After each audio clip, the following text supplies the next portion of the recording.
Сельхозпредприятие в Магасе в числе первых приступило к сбору урожая. На некоторых участках с 1 гектара получается собрать 40 центнеров кукурузы. Предприятие в этом году засеяло 700 гектаров. Несмотря на объем предстоящих работ, аграрии Ингушетии планируют завершить сбор урожая за 2 недели. Уже за один день работниками предприятия обработано свыше 50 гектаров земли. Идет уборка кукурузы.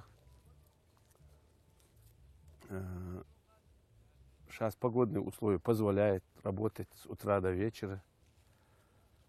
Самое главное у нас кукуруза нормальная. На сегодняшний день работы по сбору урожая на начальной стадии. Сразу же после сбора начнется пахота. Кукуруза на полях Ингушетии гибридная. Вся она идет на продажу, а не на семена. Часть собранного урожая также может отпускаться вместо зарплаты работникам предприятия, но только по желанию. Насчет остальной кукурузы, а ее ни много ни мало, около 700 тонн, аграриям предстоит договориться с выгодными закупщиками. А в розницу на рынке кукуруза будет продаваться по цене 3-4 рубля за килограмм. Это существенно ниже, чем в других регионах. Наравне со сбором кукурузы работники сельхозпредприятий собирают ее стебли, которые после обработки, а точнее измельчения, идут под силос. А он, по словам фермеров, хорошая подкормка для крупнорогатого скота. Фатима Кариева, Резван Аушев, Новости 24. Во время Великой Отечественной войны Умар Заурбеков служил разведчиком в составе 340-й дивизии. Ему не раз приходилось оказываться в тылу фашистской армии. Ася Евлоева, сноха ветерана, рассказывает, что когда впервые увидела медали за его заслуги, испытала чувство гордости. Конечно же, при виде отца меня захлестывают только эмоции, так как, во-первых, дожить до такого возраста, это, конечно, к сожалению, не всем дано. И мы очень гордимся, что у нас папа такой хороший, такой здоровый и прошел такую нелегкую жизнь. Папа — это наша гордость. Я очень рада, что у его внуков будет такой яркий пример. Поздравить ветерана пришли глава администрации Карабулака и начальник городского отдела военного комиссариата. В этот день имениннику адресовали немало теплых слов и пожеланий. Хотелось бы, пользуясь случаем, поздравить еще раз участников Великой Отечественной войны, сегодня Евлоева Умара, с днем рождения, пожелать ему здоровья, пожелать, чтобы он был такой же бодрый, чтобы никогда не унывал, и пускай знает, что администрация никогда его не забудет. В свои молодые годы Умар Заурбекович отдал своей родине, своей отчизне. Он имеет много боевых наград и медалей. А мы, представители военного комиссариата, сердечно поздравляем его с днем рождения, с юбилеем его, с 90-летием. Желаем ему всего самого наилучшего, чтобы он во имя своего народа жил в дальнейшем.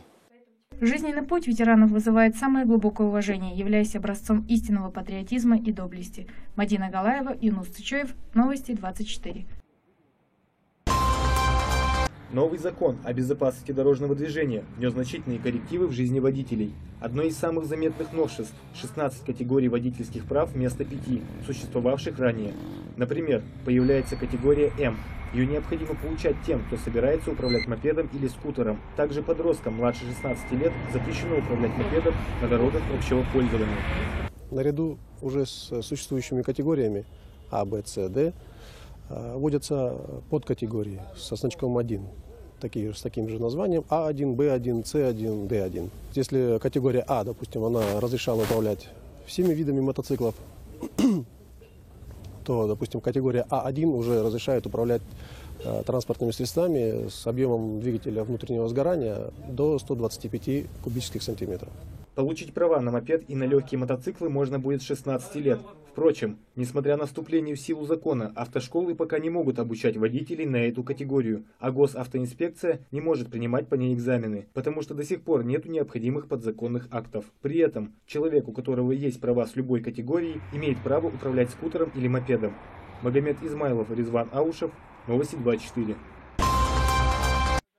Попробовать силы в состязаниях по дзюдо приехали спортсмены из нескольких стран. Турнир проводится в память о заместителе министра внутренних дел Хамзате Дзейтове и других сотрудниках МВД, погибших при исполнении служебного долга. В турнире участвовали команды из Азербайджана, Турции, Абхазии, а Россию представляли команды Ингушетии, Кабардино-Балкарии, Калмыкии и других регионов.